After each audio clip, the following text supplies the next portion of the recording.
This is Jeremy Wentworth-Stanley. I'm the fellow who has a hyphen in my name. The hyphen is silent, but I am anything but that. This offering by Respectonomics is called Living Economics. It's a new platform that we're offering, and it is expected to be available twice a week. And Living Economics is a bi-weekly production. Its purpose is to bring current and financial conditions right to your front door. It's intended to be very practical, and also in a world where so much of economic and political life is under wraps. It's not terribly obvious. And therefore, what we want to do is to be able to bring these issues forward so that people can make not just decisions, but can have a sense of comfort of understanding what in fact is going on. It's straightforward, it's actionable, if that's what you would like to do. And of course, it will cover different subjects. This one's going to be on real estate, but we could be talking about interest rates, we can talk about legacy issues, we can talk about future careers, protection, private credit, government deficits, currency fluctuations. My name is Jeremy Wentworth-Stanley. I am your voice of Respectonomics. And as I say, this is a new platform. It's in addition to the Living Compass or the Living Asset series that we've been running. And we're moving that also into the Living Attentively. We also do Pelge's Pebbles. Pelge's Pebbles are the stories for young people. They're all stories, they're fictitious, they're fun, but they all have a message. The message on this one, though, is to look at economics in the sense of bringing it to home truths. And this time we're going to be talking about real estate. And real estate prices have, as everybody knows, over the last 25 years, they have risen significantly. And I think most people have a sense that the real estate values will continue on this more or less upward trend in the foreseeable future. And we want to put a few thoughts that won't necessarily contradict that, but would certainly be ones that would slow the pattern down. Before we get into the pricing of real estate, one thing to remember is that real estate, the original idea, I'm not talking about industrial real estate or commercial, but as far as the home is concerned, the house, the residence, it was always really a home. It wasn't meant to be an investment. And it, of course, has become an investment because the price appreciation has been such that it has created an opportunity for wealth that might otherwise not have been there. But it is important to understand that the origin of real estate was residential real estate was as a home. Now moving along, we need to look at real estate prices and how they've risen. And one of the key understandings is real estate prices have risen beyond what's called their utility value. In the old days, you would want to have your house close to work because that's where you were going to be needing to be. In today's world of communications and remote access and so on, that is no longer the case. But if you think in terms of if you were a miner and you were going to be working in a gold mine or a zinc mine, you would want your residence to be close to the mine. And that real estate would in fact attract a value attributable to the zinc mine, the gold mine, the oil well, whatever it would be, because you physically needed to be there. But we need to look at real estate today in the sense that the prices have gone beyond its utility value, and we need to look therefore at what are the causes of that. Now, some of it is strictly the demand side of the equation. So we've had, rising populations, we've had increased immigration, we've had rising wealth. There's been a number of reasons that would contribute to the real estate prices rising. But when a price of any commodity rises above its utility value or rises in disproportionately to the overall extent of the economy, that is something that needs to be looked at very carefully. Probably the most important part of this whole discussion is to understand that the residential component is designed to be a home and not an investment. It's been said that one of the ways to understand the value of an investment is to ask oneself if its value were to go down by 50%. Now, a lot of people say, well, that's ridiculous. But in fact, if you look at any asset class, so whether you look at stocks, whether you look at bonds, if you look at collectibles, if you look at artwork, you look at any variety of assets, you'll notice that they do go through a move of 50% in any given cycle. Now, the 50% might be up, the 50% may be down. But the classic question to ask of any investment is this: if the investment were to depreciate by 50%, how would you feel about it? Now, if I said that of your car is going to be worth 50% less in 3 years' time, you would pretty much hunch your shoulders and say, well, yeah, that's what goes with the territory. But in the case of real estate, if I were to say it could go down by 50%, you would then very quickly think in terms of, is this my home? In which case, it's gone down by 50%. So, on the other hand, if it were an investment, you might have a very serious and different consideration. So, this one question is whether it can go down by 50%. It is a real question, and it is one that produces a great sense of safety and comfort in the nature of why one has real estate in the first place. Real estate prices have been rising, we've mentioned already, because of the physical demand factor. But there's also another part to it as well, and that is that worldwide, globally, governments have been engaged in significant deficit financing. And the deficit financing is a proxy on increasing the supply of money in the system. If you think about it, not many people have been buying government bonds. And if you haven't been buying government bonds, it begs the question, well, then who's been buying them? And if you find out that the largest proportion of these bonds has been bought, these IOUs, is being bought by central banks, then definitively what's happening is the bond is being bought by the central bank. The central bank then hands the cash over to the government. We have increased the supply of cash in the economy. If we increase the supply of cash in the economy, it does effectively debase the currency.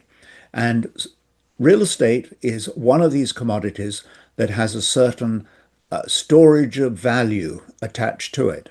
Therefore, the money will tend to go into real estate in order to protect itself. It used to be gold, but we came off the gold standard. It was considered too narrow a definition of the money. And therefore we went into real estate, or real estate has become almost the fall guy to this increased money supply. And here's the difficulty. That works when everything's what you'd commonly call on the up and up. But when the real estate starts getting into a difficult condition, we all know one thing about real estate: it can be very illiquid. Therefore, for a currency to a money supply to attach itself to an illiquid asset doesn't actually make sense. And then people will start moving away, the market will start moving away from that underlying commodity, in this case, real estate. So we've got that illiquidity, which may be featuring in the system. On top of that, you look at real estate in terms of the physical demand for it. And there are several things we should think about. Demographically, people are getting older, and as they get older, they will tend to go out of a 5-bedroom house into a 2-bedroom apartment.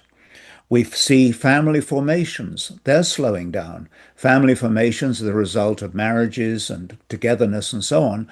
And those family formations have been slowing down, partly because the cost of running a family is very expensive. So therefore, you get people who then just stay at home and move in with their parents or their relations and so on. We've also got this general pattern of a lower birth rate. The birth rate, I believe, is now down to something like in the 1.23. It depends, of course, on which area of the world you're in. But if it's gone down that much, we are not replacing ourselves the way we used to, and therefore there won't be as many people lining up to buy the real estate in the future. We also have this issue that is possibly a sort of social commentary.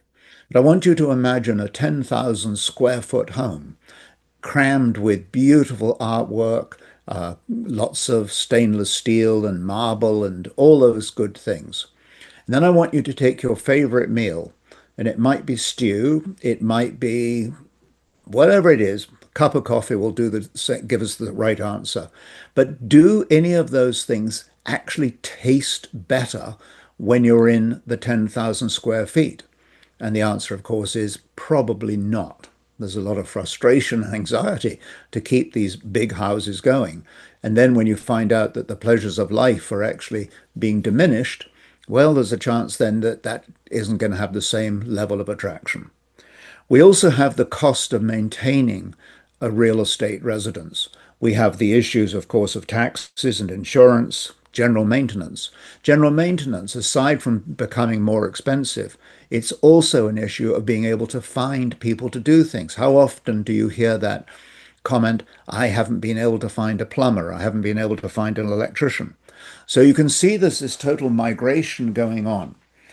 And I think I want to add one more comment into this real estate formula. One is a remarkable statistic, and you can hear it in you may think it's my English accent that's telling you this. In fact, I wasn't aware of this until fairly recently. But the Great Fire of London took place in 1666. Immediately after that, of course, real estate was very volatile and you could see why they would be paying extraordinary premiums for the real estate.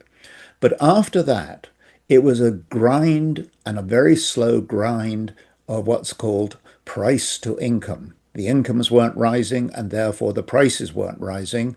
And in fact, between 1666 roughly and 1904 or 1905, the price of real estate in downtown London hardly moved at all.